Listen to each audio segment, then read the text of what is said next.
Fasten your seatbelt. It's going to be a bumpy ride. Chrissie is hilarious. Chrissie, have you ever heard of the comedian Basha K. Ali? No, that sounds like something you yell at before you blow up a plane.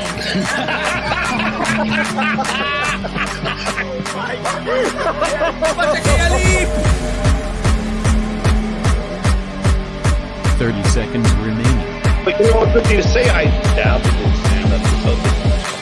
I have no disrespect for you at all. I was very confused by the title, Everything Everywhere All at Once, because that's also what we call it when Ash takes off his shirt.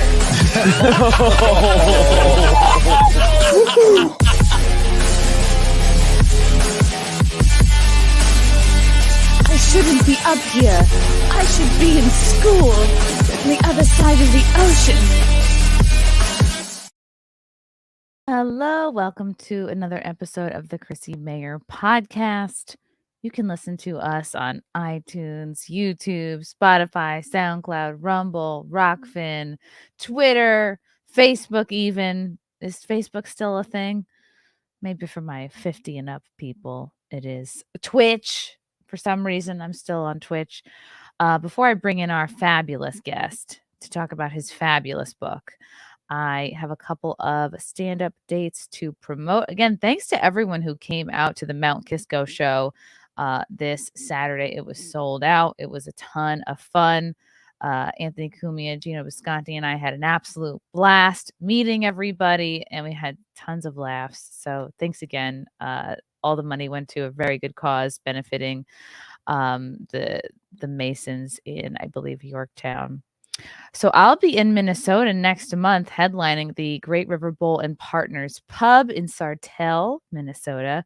I'm so excited to meet the Steel Toe Morning Show, April and Aaron Imholt. That's going to be a highlight. Plus, Lila Hart will be featuring for me at this show, and Nick Rekieta will be there as well, doing some comedy. So come through if you're in the Minnesota area. Then I'm back on Long Island, October 27th and 28th at the Brokerage Comedy Club. We love the Governor's Chains. We love our Long Island peeps. Then I'll be in Florida headlining the Tampa Side Splitters Club on Sunday, December 3rd. Then back to San Diego at the beginning of the year, January 5th and 6th. I'll be back at the Mic Drop Comedy Club for 3 shows. I like that club a lot. So for tickets, go to my website, ChrissieMayr.com. And as always, if you know of a venue by you that would have me, that likes free speech, hit them up, tag me, tag them. I'll go anywhere. I'll perform at an Elks Lodge, as you guys know. I'll perform outside in a tent like I did in LA. Okay. Our guest today, I'm so excited that he's here. He's kind of a big deal, I think. Tucker Carlson referred to him as a truly gifted writer. He is a contributing editor at The Spectator. He's written for the New York Times, New York Post, Playboy, which I want to ask him about, Breitbart. And he's also the author of New York Times and Amazon bestseller, Tucker, which is a new biography that just came out that you can get. Welcome to the show, Chadwick Moore. Yay! Hey, what's up, Chrissie? Great to be here. Do people tell you that you look like a younger Mike Cernovich? I have gotten that, and I've also gotten a sober or non-haggard Hunter Biden. Oh my God! What kind of a compliment is that? I have some kind of a generic look that I get. Like I've gotten like I've gotten a lot of people. I've gotten like a younger Dr. House, or like I used to get Kevin Bacon, young Kevin Bacon. I don't think I get that one anymore. I liked Hunter Biden the most. I thought that was the funniest one. That's the one I see that they're selling online now Burisma Energy shirts, and I kind of want to get one because I wear goofy shirts to the gym just to see if anybody will notice or say anything. Oh, I do the same thing. I love that. I've only pissed off one person that I know of so far. What was this shirt? God, I think it was. It might have been like fuck socialism or something like that, but it was in like the Bernie font. It wasn't anything that crazy. I have one that says like defund Congress. I have one that says COVID is the flu with a better publicist. That's great. So it's a good time. My gosh, as I was looking into you, Chadwick, I was so delighted to see that we have a sort of similar past in that we were a bit canceled uh, by the left, which I guess is sort of pretty common these days.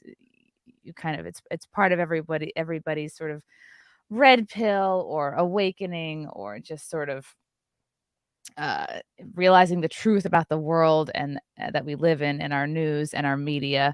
But you used to work at The Advocate and Out magazines, and they fired you after you came out as a conservative. Basically, you wrote an article, which I want to know what prompted that, and what was the fallout like. I mean, I'm not necessarily shocked, but it is still a bit shocking because it's not like your talent suddenly, went down the tubes, like, you're still a brilliant writer, so how did that what inspired you to write the article, and how did they sort of break the news to you? Oh, yeah. So Out in the Advocate are the two big gay magazines. Well, they were. I bet now they're probably trans magazines, but at the time they were gay magazines. Yeah, it's And probably like top surgery today. Transgender Monthly. They changed their name to Mhm. yeah. So Get rid of your genitals weekly. Yeah. right, exactly. Well, I was editor at large for those magazines. It's the same company, and I mean, I'd never like been public about my political opinions. Believing that as a journalist, that would be unprofessional to say how you're going to vote. I was so naive back then. But around the time of 2015, 2016 is when I started getting increasingly agitated with things, and I also just started waking up to a lot of things. I always like voted Democrat, but didn't especially know why. Me Especially like too. It was like yeah, default, it's what you do because you're a good person. yes, you're a good person. You Yeah. live in New York. You're around Yep. creative people. You're in media. Like, yeah, that's just what you do. Oh, I believe in like equality. I believe in science. So of course this is how I vote. Like that's like but you never really think about like the end game, and you never really like when you start realizing. I mean, for me, it was just I could talk about this forever, but in a nutshell, realizing everything they're lying about, and you just sort of think like, well, like, why are they lying? Like, why do they have to lie if they're the good guys? And why do they so blatantly lie about the stupidest little things like statistics, etc. Was The Trump a wage gap, big things like that. was Trump a big part of that for you? So in a way, yeah, like him coming along, and the first time I really got the brunt of the mob was 2016. I went to London that summer to, well, in that year in June, I was down in Orlando, like the Pulse nightclub massacre, and I was reporting on Oh, that. That right. was like heartbreaking and so terrible and horrible, but. That began this journey of everyone saying this was about gun control, and I was like, I think it's about something else. I think there's another thing to blame than not guns. But I was seeing, my editors were sort of pressuring me to take a sort of anti-gun narrative and homophobia, and I'm like, I think this is about Islam. Really? I Because know, I I know. thought it was, more of a sort of not that it was a false flag, it obviously really actually happened, but these things get highlighted to promote, I feel like, just taking our guns away. Yeah, well, we know now that was he didn't target the club because it was gay. I didn't even know this at the time. He just wanted to target a nightclub, and so and then he tried to get into 'Cause a couple others, and they had more security, so he went to that one. he's just But angry that he's a terrible dancer, and he's he's, just never I had think that's what rhythm it his was. whole Yeah, life. never had rhythm, and he If I wanted can't dance, no one can. right. So my very next assignment after that was to go to London and profile Milo Yiannopoulos, who was at the height of his powers then, and I didn't really I didn't know much about him. Before I got the assignment, I didn't know much about him. I did my research, but when I thought he was like hilarious and fascinating, and He at the is time, fascinating. yeah, and next to His Trump, energy is I've met him once, and, like, he just fills a room. I can see why there was a time where everyone was paying attention to him. Like, man has so much charisma, potential, smart, sharp, like, could have done anything, oh, uh, totally, yeah, his yeah. life. Yeah, and then that story came out in like September, and like it was this 6,000 word magazine piece, and like the mob just went crazy. Like I had no idea. I was like, I thought I gave this guy a fair shake. Like I don't get it. Why is everyone losing their minds? And people were calling to cancel the magazine, get me fired, blah, blah, blah, whatever. And I just sort of thought the whole thing was amusing. It was the first time I'd been under mob assault. And to my editor-in-chief at Out's credit, he, stood by it and he stood by me and stood by the story. But that was sort of like the first time of being like, kind of outside the liberal bubble and looking in and really being like, this is not who I am at all. Like these people, I have absolutely nothing in common with them aside from previously, distrusting what they were telling me or increasingly distrusting what they were telling me. And to see, this sort of assault on journalism and speech and attacking this guy who I did not believe was any of the things that they said he was, there was that, etc. But then, a few months later after Trump's inauguration, I'm giving you like the long story. But I like it. There's so many like degrees of crossover. Like our Venn diagrams are crossing over. It's totally. Yeah, I know. I want to hear yours too. It was that February after the inauguration, Trump's inauguration, was when I saw like the Pussy Hat Marchers, and I saw all my colleagues in media and people I worked with, losing their minds on social media, totally Trump deranged. And I just sort of thought like, if everyone else gets to speak their mind, I'm going to finally say what I think and speak my mind. So I wrote a piece for the New York Post, just honestly, just to be like, I didn't think anyone would even read it, just to be like, I don't want anyone if anyone out there even cares, I don't want them to think that I'm like these people. So, in the piece, I just sort of came out as more conservative thinking and I thought it was super innocent. In fact, when we were writing it, I was sort of laughing. So I'm like, this is just so like sweet and innocent, but I feel like people are going to lose their minds over it. And God, that's a horrible picture. And I know, doesn't do you justice. They always think the most horrible. I just sort of said like, I believe in free speech, and I think that a lot of people in the media are getting this wrong, and I don't think Trump's a Nazi, and I don't hate his supporters, and et cetera, et cetera. Super innocent, I felt. And that was a pretty funny line. And then after that, I was lost all my friends, fired from all my jobs. So how that coincides with your initial question was that story ran on, I think, a Saturday, and on Tuesday, Tucker Carlson's team asked me to come on a show, and I went on just to talk about it. It was like a short little 90-second hit. And then the next day is when I was fired, the day after going on Tucker's show. And I mean, at the time I was working on like 6 pieces for Out Magazine, and we had an editorial meeting that day, and I was totally boxed out. So that's sort of how that happens. And then that's also how I, was first on Tucker's show and got to, I guess, be acquainted with him.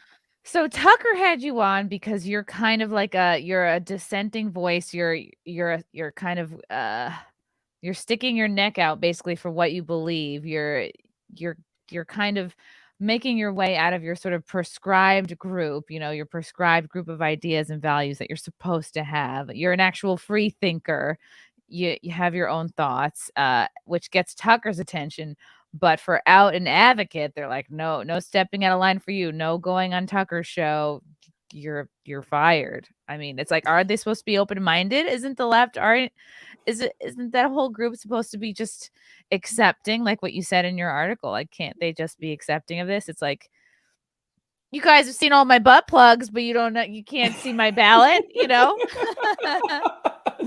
Exactly. Yeah, you're so right. I mean, that's what like really surprised me the most, because I just kind of had no idea. Like, I don't know if they've always been like that and I just never noticed or what. I mean, I do know that, in my private life, I could say my political opinions to my friends, be down at the gay bar, talking to fucking drag queens about whatever. And they would just sort of either agree with me or just kind of blow me off as a contrarian, but that was fine. But then as soon as Trump came onto the scene and I'd be saying the same things, suddenly I was every horrible name in the book. And I'm like, wait a minute, what changed? I'm still the same person. So something, I wasn't expecting that. I especially wasn't expecting it out of my friends at the time. Now I can like barely remember their names, but like I always, they always branded themselves as such, sort of open-minded liberal intelligentsia. But it was, it was so funny to watch that reaction. And I guess I've come to the conclusion that they've always been like that. I just never, I was inside the bubble and never noticed.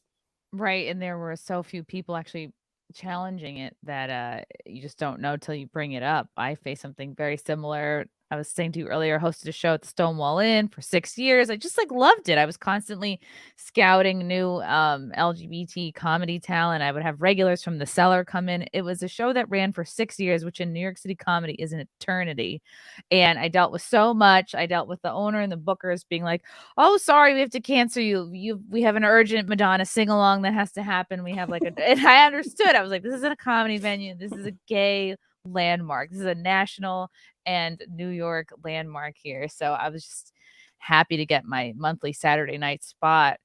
And I finally just I couldn't do that and a weekly Compound Media show. But even though I'm the same person, same sense of humor, but to go from Stonewall to Compound Media, just I have all new friends now. It's just it was a process, and you really wake up to, like, wow, they people in the industry who you think are your friends, no, they really just are being nice to you because they think they can get something from you. And the second you go outside the bubble, they will attack you. They will run your name through the mud. They will go out of their way to purposely misrepresent you. So it almost sounded like, from what you were saying, the standards were a bit stricter working in media than it was just in your day-to-day life, talking to your friends about your opinions. Yeah, I think it was. I mean, I guess so. It was like, when I got that call to get fired, when I got the call that I was being fired, it was just like, well, I don't understand. It was from my editor in chief. His name was Aaron Hicklin, and I was just like, well, I see you tweeting about how evil Trump is, or whatever you're saying, or how all the gays are about to be marched into camps or whatever. And I'm like, so why can't only if they're unvaccinated? Yeah. Only if they're vaccinated, right? Yeah, we would soon find out. Yeah, that was the. Mhm. And I was like, well, why can't I say that I just, don't think he's evil? I think all you people are wrong. But, of course you couldn't say that. And that was, I didn't let anyone know. It was hard for a long time because journalists are poor. I had no money, I had nothing saved up. I don't come from money. And so I didn't know what I was going to do for a long time. And, it was a real struggle. I couldn't let anyone know that it was a struggle. I couldn't let them know that they had, somehow got something on me at the time, but it really was. And then, things came along and things started to work out, and you get jobs and friends. And now, I mean, life's absolutely wonderful. I mean, one thing about when they come after you, yeah, like you said, like they'll come after you in any way they can, but they give up if they realize that they're not having an effect, and they can't, they can't beat you down, and they can't make you apologize and grovel. They just give up and they lose interest in you, and they move on to someone. If you don't apologize, you don't become destitute. You don't, like, wither away and disappear. Then they do get bored and go for an easier target. So you become a regular on Tucker's show, which must have been very exciting, especially at a time where it feels like everything is crashing around you. What was that like, and how did you go from being a regular on his show to getting into a position where you have the kind of access to write this book?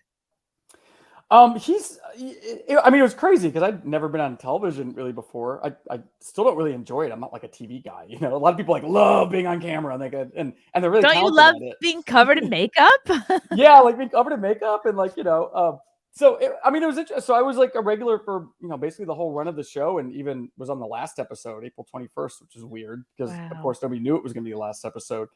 But when it came to Tucker's really interesting.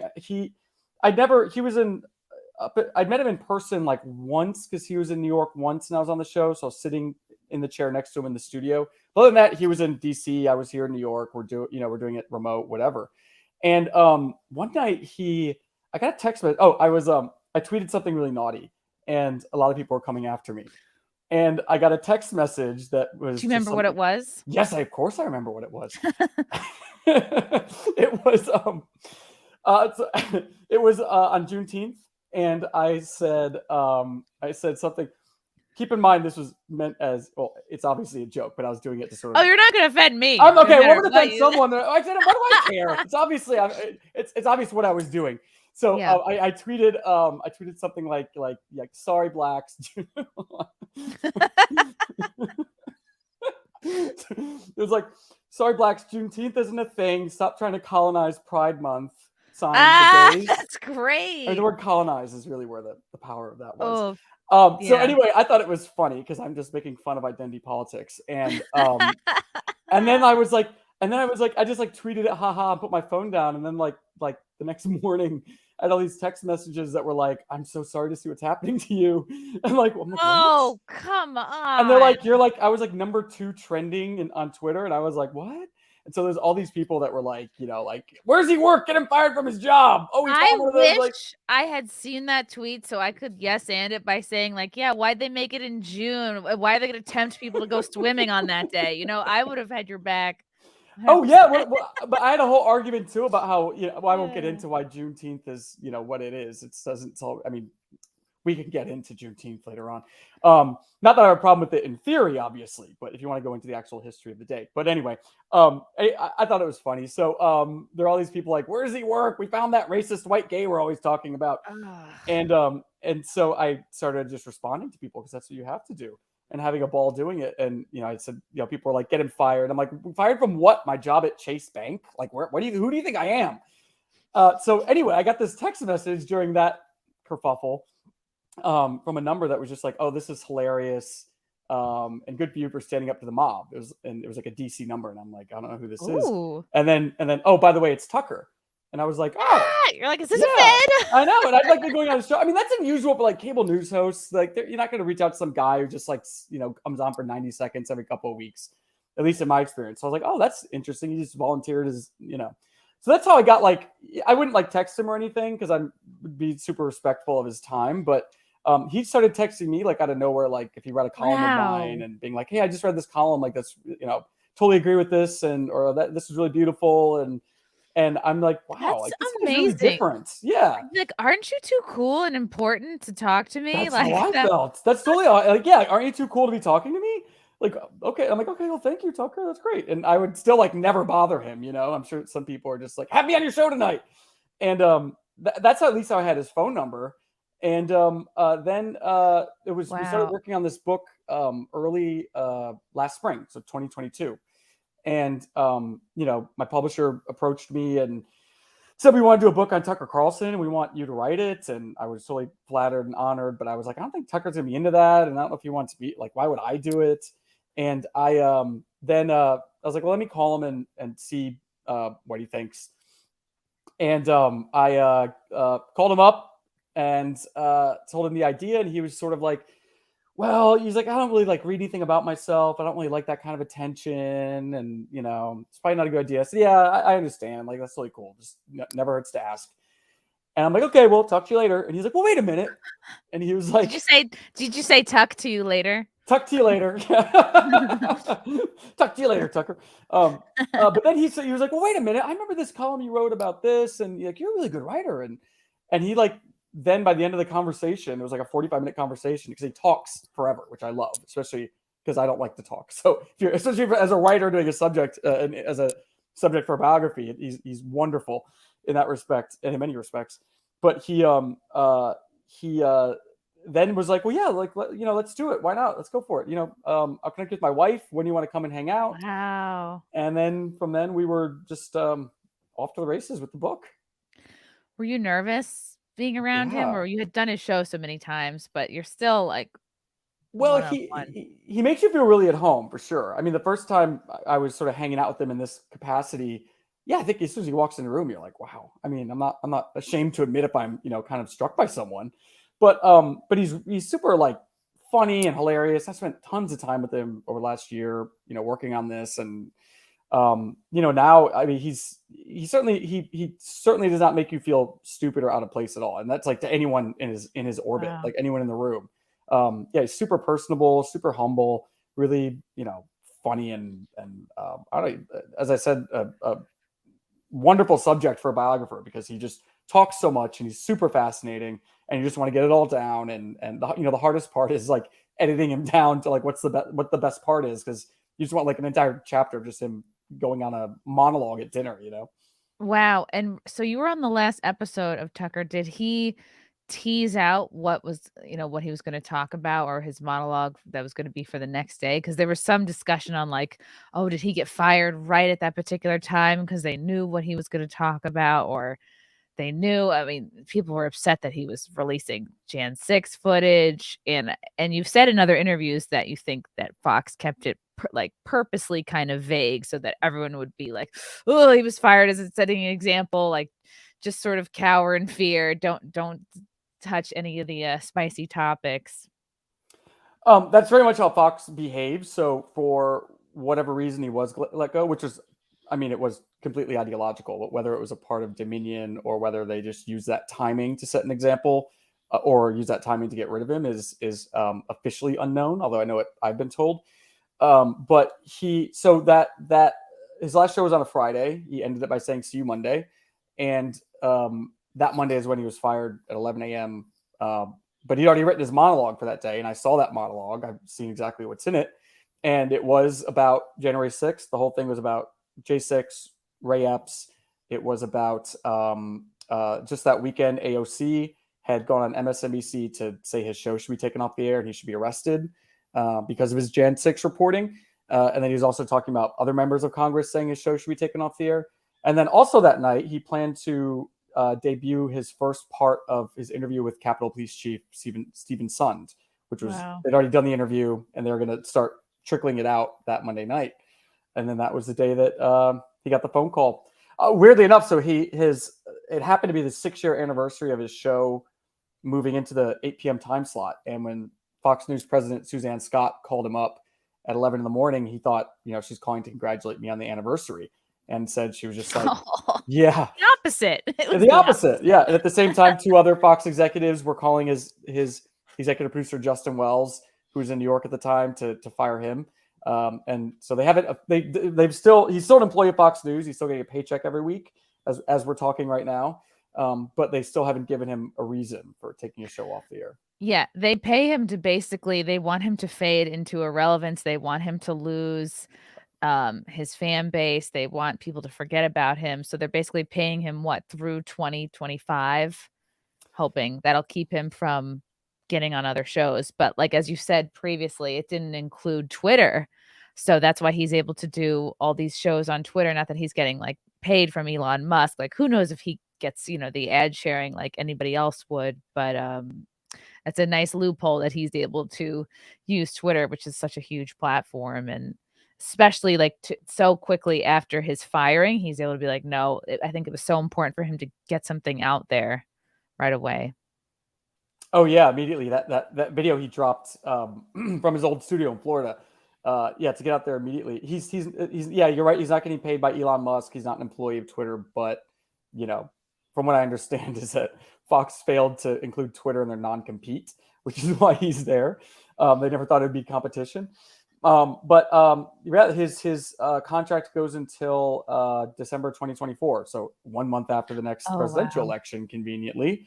It's funny because people are saying, well, they had to get rid of him because they had to pay $787 million to Dominion. They have to save money. Well, no, they're paying him to not have a show. So, and paying him to, be as silent as possible, which of course he's not. And to scare all the other employees. Absolutely. 100%. Yes. To get in line. Look, because, Tucker didn't push those theories about Dominion on his show at all. In fact, he pushed back against them and kind of took people like Sidney Powell to task. And the reason why his text messages and other things were made as a part of discovery in the lawsuit was because Dominion was using him to show that reasonable people didn't believe that the voting machines were hacked, reasonable people at Fox. So that's why he even became a part of the lawsuit. So when people were saying, the idiots on the left are like, he was fired because he was spreading conspiracy theories about Dominion. It was actually the exact opposite. Dominion was using them against Fox News in their case. But the left is going to left, and they don't really care about facts per se. They just were like, well, what feels good to say? So your book was done. It was completely done. And did you actually stop the presses to revise it after Tucker was fired? You were like, I have to get this in here. What was that like? Yeah. I submitted my manuscripts end of March, and we were editing and going through it. And then in another weird turn of events, that same week that his show was taken off the air, I had a phone call scheduled with him. It was supposed to be on Friday, the 21st, and he had to push it back. And so we're like, okay, well, next week, let's talk. Last phone call, just to tie up some loose ends, did I get this right? Can you explain this more? I think I had 5 questions. And then that happened. So we stopped the presses. I interviewed Tucker a couple more times after that, and we added 2 new chapters and updated the book to make it relevant. So the book sort of ends, the book begins not just with Tucker's childhood, but his father, his ancestors, where they came from, back in the 1800s.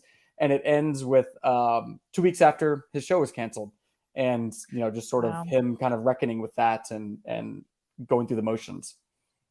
Wow. And wasn't his father a reporter as well? Was he inspired by him at all? And it just feels like, yes, Tucker has been part of the mainstream news for so long, but it just seems like, when did he start getting eyes on him? Like, what particular topics kind of, I mean, he's able to piss off both the right and the left of the sides of the establishment. But what do you think? And I'm sure this is covered in your book. But what topics in particular does he feel like caused him to start to get more eyes on him? It's a great question, and I think he with his father. Yes, his father was a reporter. His father's great, Dick Carlson. He's a wonderful guy. I got to know him. He won a bunch of awards for his reporting on. Well, it's on the book, but that's a whole other topic we can talk about later if you want. So it gets you your other question. But Tucker and his father are super close. Tucker became a journalist because that's what his dad does. His dad's his greatest inspiration, and they're super similar, the two of them, which is funny to see. But with his, I think that Fox News probably brought him into that 8 p.m. time slot because they thought he was more of a kind of country club Republican. He went through those bow tie years on CNN. And I don't think that they really knew that this sort of populist vein that he had in him. And I think he became more galvanized. I think he changed a lot. I think one of his biggest ideological shifts in recent years, well, maybe in his entire career, one of them is starting to see what's happening as not point scoring for a political party, Democrat versus Republican, but as the whole political paradigm being, good versus evil. And he increasingly began to speak in those terms, which I think not only makes people at Fox News very nervous, because there's a lot of atheists there, but also I think makes a lot of people in the Republican Party very nervous. They don't like kind of theological language, even though he's the furthest thing from a Bible thumper. He's a civil libertarian. But there's any number of issues that he began to go against the uniparty narrative. I mean, the ones I would single out would be Ukraine, COVID and big pharma, and ESG and January 6th. I think those are the big four that any number of those would upset people in power on either side. And don't forget, the left hated Tucker Carlson. They had entire assassination squads dedicated to watching his show every night and taking 5-second clips to try to get his advertiser boycotts. But the left didn't cancel him. It was the right. It was the right that removed him from the official national discourse. And there were, Democrats might have hated him, but the Republican Party feared him, and they didn't want to have to respond to what he was talking about. But of course, they would have to because he was so popular. And Fox, the Republicans failed to realize that he was more than a talk show host. He was a political movement.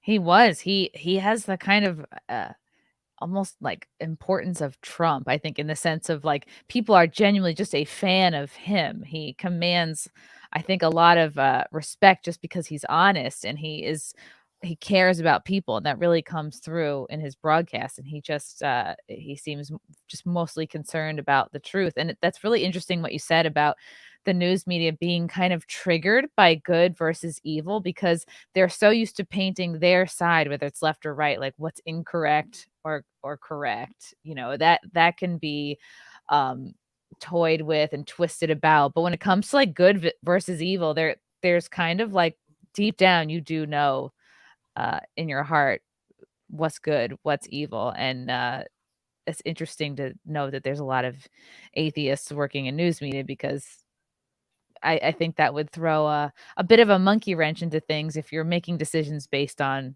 good versus evil and concern for, children and more kind of far reaching effects of what you do. So that's pretty interesting. This came up. I saw this just earlier today. Thank you for the super chat, Corrigan. Fox cut away from the feed when Trump mentioned his Tucker interview, which was I didn't even watch the first GOP debates. I just watched Tucker's interview with Trump, and I found it really interesting. I'm like, why isn't every candidate doing a long form, basically podcast style interview like this? I think you see a lot more than just a quick, minute answer. Let me see if I can pull this up. just about 60% already, and we're going up, and we're the only ones going up. They're going down. They're going down, down, down. They ought to stop wasting their time. You know, they're wasting a lot of time with these ridiculous debates that nobody's watching. The last debate was the lowest rated debate in history. That's a good compliment, isn't it? And what was I doing, Marjorie? I was someplace else, wasn't I, huh? I was doing another interview. We had 271 million people listening to the Tucker Carlson interview. That's an all-time record. Cut away. So here we are, back in the season. We are. Oh, well, that's enough of that. We don't talk about him. Yep. You're not allowed to say the T word on Fox News. That memo went out the day he was fired. No, in fact, people at Fox are not even allowed to tuck their shirts in anymore. Exactly. It's too triggering. They had to stop talking about Target because of it. It's too triggering. The swimsuits at Target. It was like nobody can tuck anything. You can't tuck your kids in at night. That's right. That's right.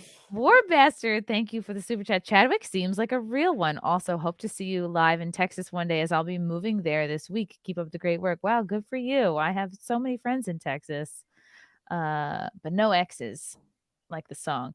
Matthew Hammond, thanks for the super chat. Some people complain that Tucker has done little to help January 6th prisoners. Was he limited in what Kevin McCarthy allowed his producers to view, or did Fox kill segments on January 6th? Great question. He did get, as far as I'm aware, he did get the QAnon shaman freed.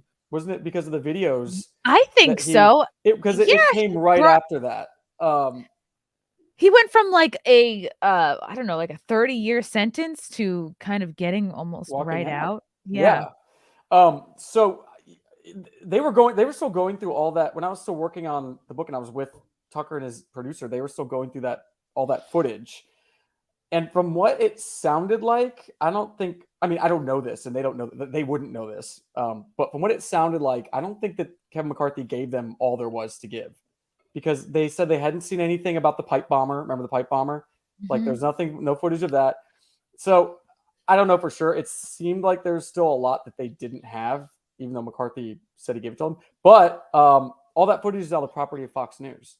So he can't, it's not like he gave it to Tucker. He gave it to, Fox News, which is why Tucker couldn't air that interview with Stephen's sons, because they recorded it.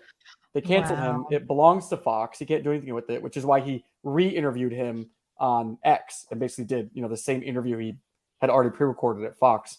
So whatever else is in those tapes, and I don't think they'd even gone through all of them because there were like millions of hours, they were saying. It now belongs to Fox News. And curiously enough, I haven't heard of anyone at Fox who's actually continuing to go through them like Tucker's team was. Yeah, you would think that they would have enough people to give it to another show. Hours. Yeah. You were saying on another interview that they fired Tucker's entire team, which is not common in news usually, because when you're hired to work at Fox. You're not hired to specifically work for Tucker. You just sort of end up. But his team loved him so much, and it seems almost like any regular guests, such as yourself, were given the same treatment.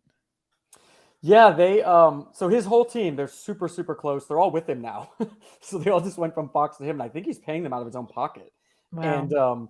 And so they were fired in one fall. About half of them quit to be with him, and then the other half were fired in one fell swoop.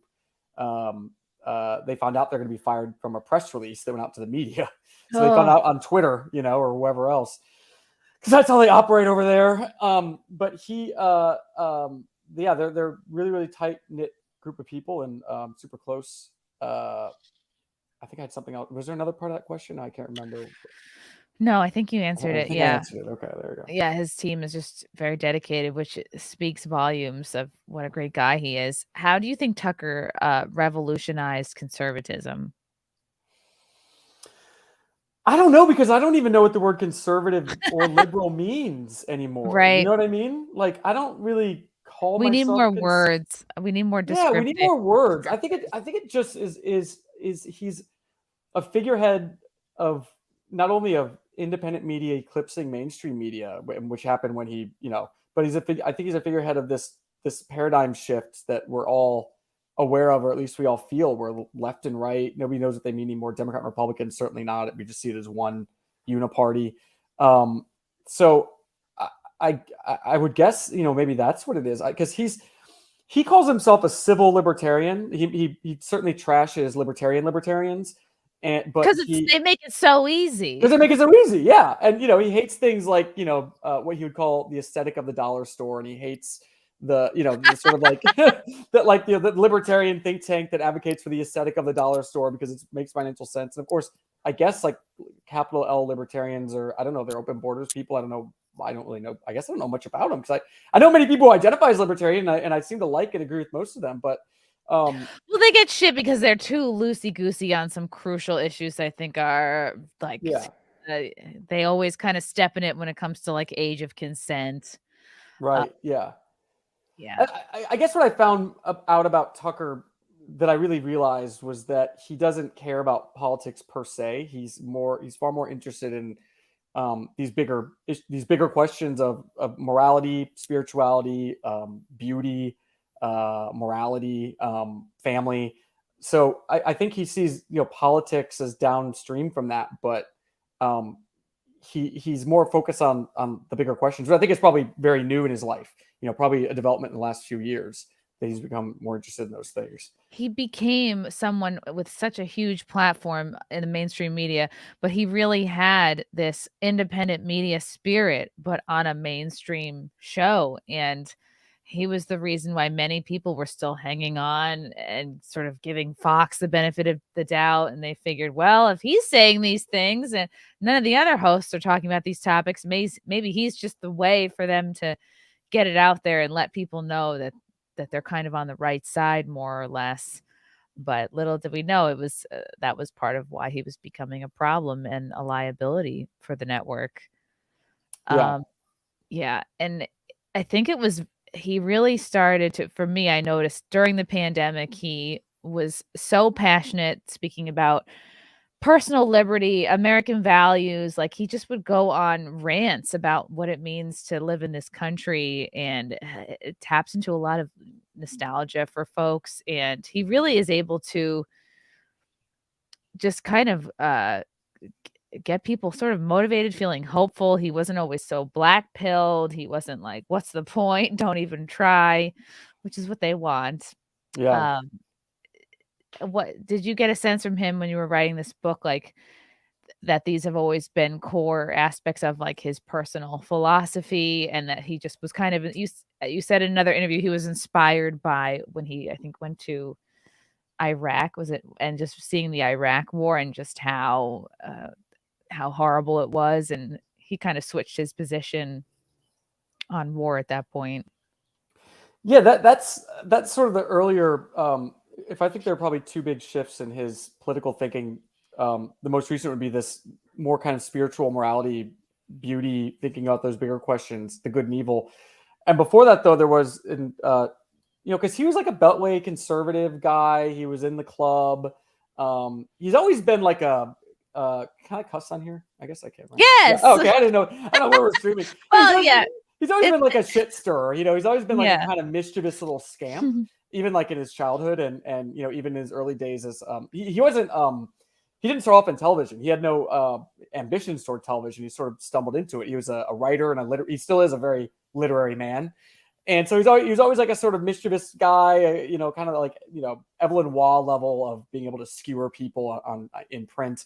And he went to Iraq in 2003 for Esquire magazine to write on what was happening there. He was embedded with a bunch of civilian contractors. And that was his first big break from neoconservatism and from Washington. And he said, he was horrified by what he saw there. He was horrified by American interventionism. Before that, he was a big supporter of the invasion of Iraq and of Bush.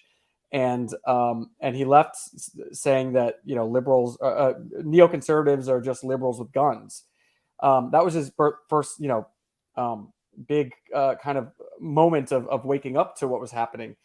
And then I think from then he's just, you kind of compared him to Donald Trump earlier. And I think one of the main things, aside from a lot of views they share in common, is that he and Trump both come from this world where Trump comes from the donor class world and Tucker comes from the Beltway media, cloistered, elitist world of that.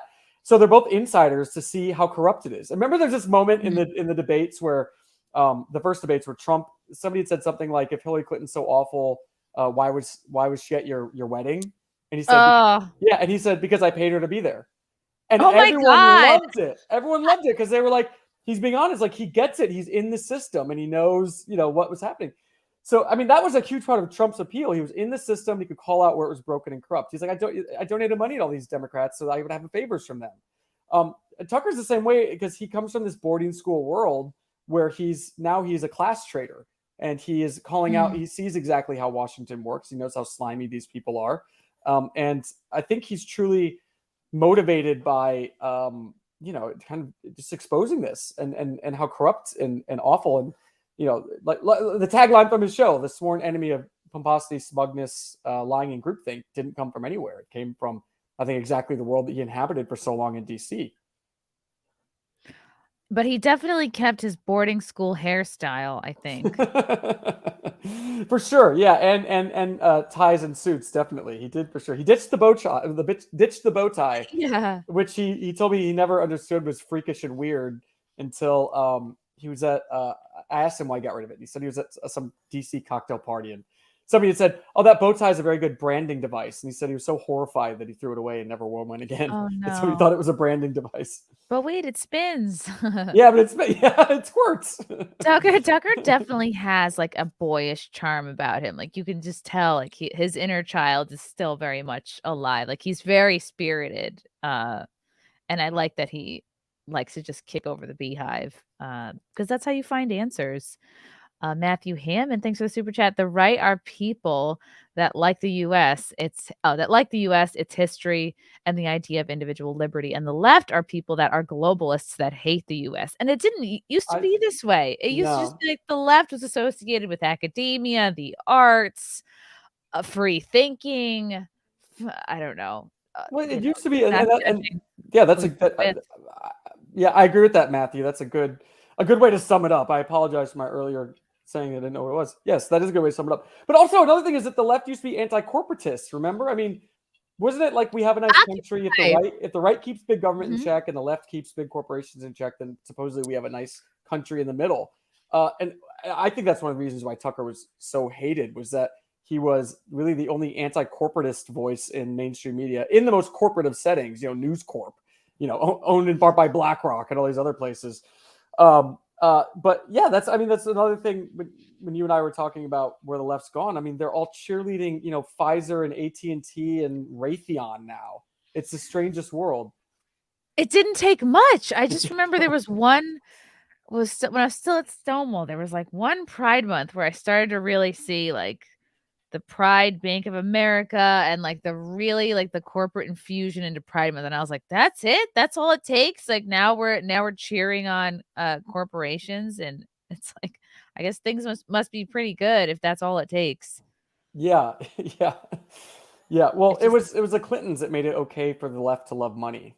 That's how they changed the country and the world. The Clintons made it okay for the left to worship money, and as long as you virtue signal about the right, as long as you have the right platitudes, you can do anything you want. Right. The limousine liberals took over. Yeah, well, it started with them. It totally started with them. Which is also like every boss I've ever had, to a T. Well, that's so interesting. Everybody get Tucker the biography. Where's the best place to get it? I know you can get it on Amazon. Amazon screws with everyone. Really? Buy your books wherever you want to. They screwed with us big, but buy your books wherever you get your books. But you can get direct from the publisher if you want. It's probably more expensive. You can go to Books A Million, Walmart, Barnes and Noble. I've heard that Books A Million is really good to conservative authors and publishers. That's just what I keep hearing. $23. I don't think. They lowered the price. And on Amazon, it's almost $21 on Amazon. So it's really not that big a deal. Yeah, you can do direct from the publisher. You can do anywhere you get your books, really. Okay. This is another very everyone go buy Chadwick's book. I'm going to make him autograph mine. Of course. So I can say it because I can put it on my wall of fame here. This is perhaps an even more important pressing issue as a fellow New Yorker. Are you aware that there is a panty snatcher on the loose on the Upper East Side? Is he stealing from laundromats? He is stealing from laundromats. You know what? This is that kind of innocent, wholesome crime that we used to have in this town before it became so violent and scary. You can't ride the subway at night. I missed when this was like the biggest news. So here we go. This is a New York City apartment building. He is going into the dryer. Just knows exactly what he wants. He is searching for panties. He's taking not one, not two. He is taking all of the panties in all of the dryers. So is he trans and he's just too embarrassed to go and buy them? Best would be like if he bent over and we could see he was wearing a When he's thong. wearing panties. Oh yeah. Then we would know where he's getting them from. What a panty snatcher! Well, maybe I don't want to know. But oh wait, did they get him? What happened here? Does that guy have a hammer? That's a dog's. That escalated quickly. Is this the same Oh, guy? maybe this is a different. You know, the New York Post video is like, we'll go into the next one. Oh no! I think that was. So those men were defending the panties with a hammer. Oh, you know what? Maybe New York isn't so lost after all. Yeah. Gosh, maybe they finally caught him. He made off with dozens of pairs of women's underwear. The unidentified creep, which is a great screen name, was captured on surveillance cameras targeting the same apartment building on East 64th Street at least twice this month.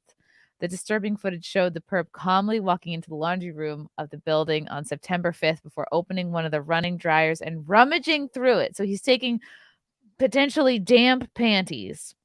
Yeah. Well, he went right for that dryer like he knew that women's clothes would be in there. It's Was like he watching he knew. someone? It's like he knew. Yeah. He had like a panty dar that was directing him towards that. Like a police radar. Look at He could be seen hand-picking a dozen pairs of panties and stashing them in a black bag before turning his attention to the second dryer. The sick ordeal was only discovered after a female tenant returned to collect her laundry and noticed that nearly all of her underwear had bizarrely vanished. My super at first thought I was crazy. Imagine having to have this conversation with your super. Yeah. There are security, because I would half suspect him. There are security cameras all over. And we looked through the footage. The woman told the Post, adding that the man does not even live here. You know, I guess if you're going to steal panties, the Upper East Side is a safe bet. You know, at least people are washing them. Right, yeah.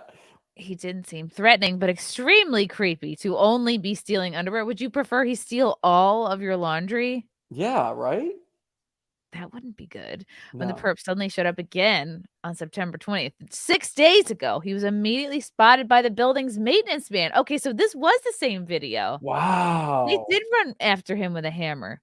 That man was defending panties with a hammer. Yes. That's pretty great. I love that. He is That's concerned wonderful. for the panty owners in the building. The maintenance guy and the super were waiting to confront him as he emerged from the laundry room before they chased him out of the building. I really love this. I haven't lived anywhere where my super and maintenance guy would do this for me. No. It'd be so funny if they like beat him down, they take the panties and then they keep them for themselves. You know, if I were the woman, I'd be like, you know what, you guys, I appreciate it. You take a couple pairs for yourself. Right, yeah. They are chasing him out. If only we had the same energy toward shoplifters, you know, there would still be a Target on the in Harlem, which they are closing because of theft.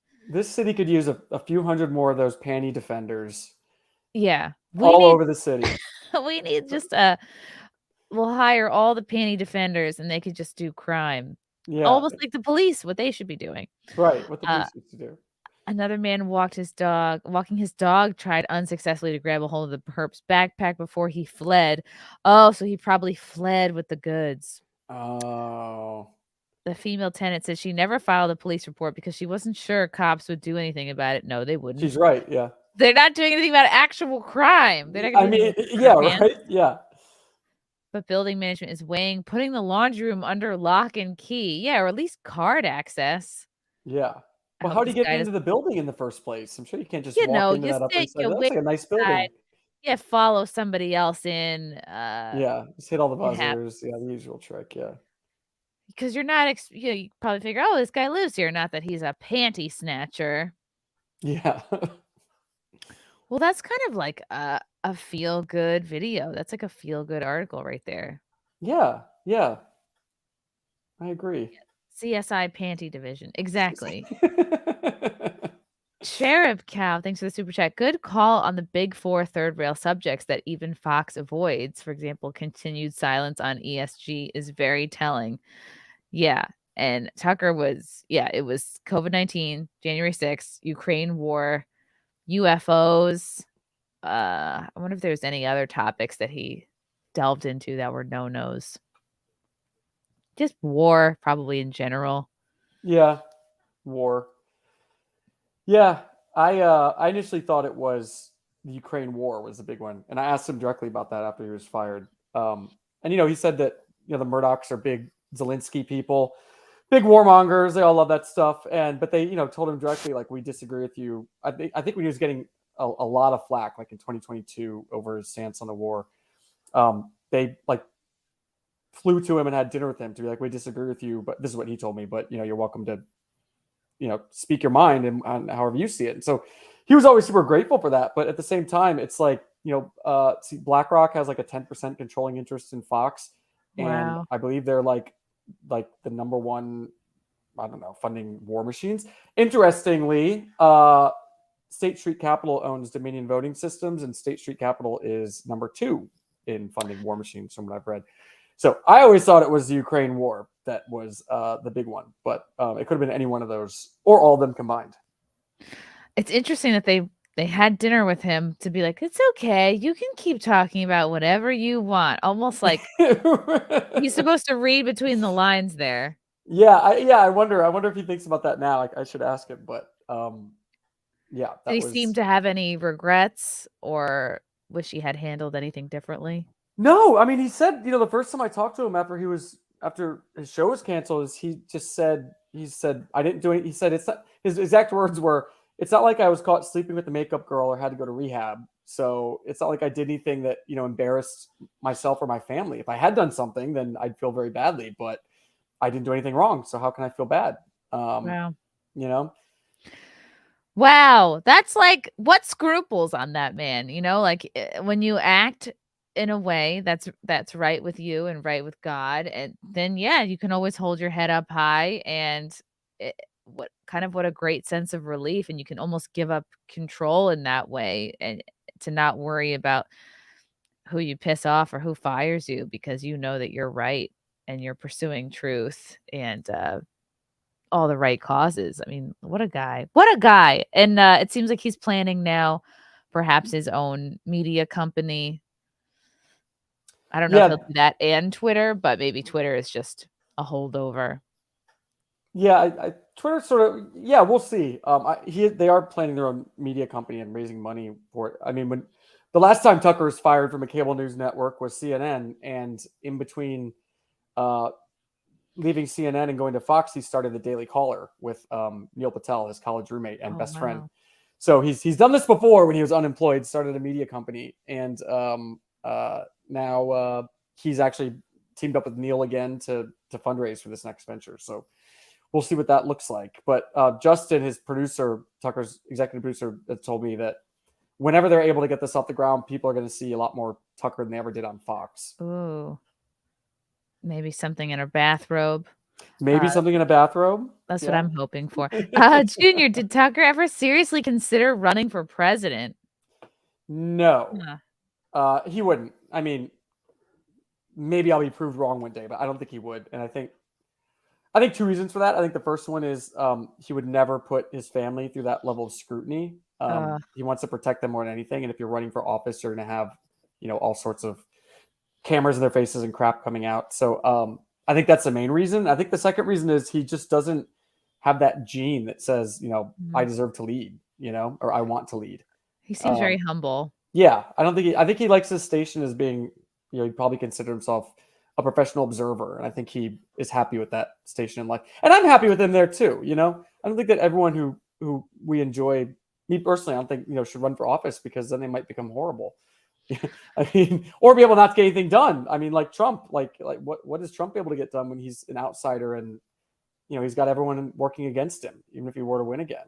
Yeah, now he's just trying to like not get assassinated. Like, Jesus. Right, exactly. Yeah. He's trying to live another day. Yeah, exactly. And can you confirm or deny this statement? I don't know how in depth this interview was. Are you talking about me or no? Not anyone. How untoward, Cord? How dare you? This is a serious interview. Yeah, I think it's just see what they did with Trump. It would be hell to run for office. I mean, you can't even wear a tight dress and have nice knockers, in the case of Lauren Boebert. You can't even go on a date. Can't even get groped in a theater anymore. Wait, was that a setup? Have we decided yet? That was a setup, wasn't it? I think it might have been because he was a Democrat and he was just honking away like it was junior prom. Like it was so obviously bad technique. Like he should be embarrassed to be seen touching a woman that way. I was like, and there was like night vision camera or something. I mean, how was there even that? Is that just how good an iPhone is in dark? I don't know, but yeah, they just happened to be sitting right in the most perfect view of the security camera, and I'm like, why wouldn't this man? If he wanted to feel her up, they should have sat in the back. That's a rookie mistake. Yeah, exactly. And she dumped him. So who knows? So I hope thinks it was a setup. I hope she gets back together with her husband. And who can blame her? She's horny. She just got to have an 18-year relationship. You know what? If you've ever been in a relationship and you break up, there's that period where you're like so confused and you're desperate for attention and you sleep with a lot of people and you're just like anyone who gives you love, you're like there for it and like you're a mess. You need a little bit of she just was trying to have a summer of Lauren, for God's sake. A summer of Lauren. Exactly. From Matthew, thanks, Matthew. People that do not want to lead are the people we should have lead us, like George Washington. I was thinking of that quote actually as I said that, and he certainly fits the bill of someone who does not want to lead but may be called to. Oh, only time will tell. He has my vote in advance. I'll set it aside for him. Chadwick, what a delight it has been to talk to you. And thank you for the very cool insights into Tucker and just your process of writing this biography. Again, people can buy this. I would say go to allseasonspress.com. I will put the link in the description of this episode and follow Chadwick on Twitter at Chadwick_more. Check out chadwickmore.com and tuckerthebook.com. Any closing thoughts? Any Jerry Springer-esque final thoughts? Oh, I wish. Those are the best. I wish I could think of that stuff on the fly. No, I don't think any closing thoughts. We should do it again sometime. That was fun. You're a blast. You're a delight. You too. Yes, you're a fellow New Yorker. We'll have to Exactly. We'll have to get together and maybe hang out at the Roosevelt Hotel and fight for a room versus the migrants. Or they got plenty of cheese sandwiches there that no one's eating. If we're hungry, we can go pick them up. Go sightseeing at the Roosevelt. Yeah. Oh my God. Exactly. We can go get body license. I had a crazy, I was just going out of a Starbucks, just about to do my Compound Media show. And there was a family of migrants sitting on the steps. There was like an entrance on one side, an exit on the other. And the exit's only one way, only an exit, employees. And I know about this exit. So I go out that way because it's closer to the studio. And there's a whole freaking family just sitting right there. And I kind of just give a shrug, come on, man. But I wasn't an asshole. I didn't try to force my way through and be move. I just kind of went around back out the entrance. I wasn't going to say anything to these people.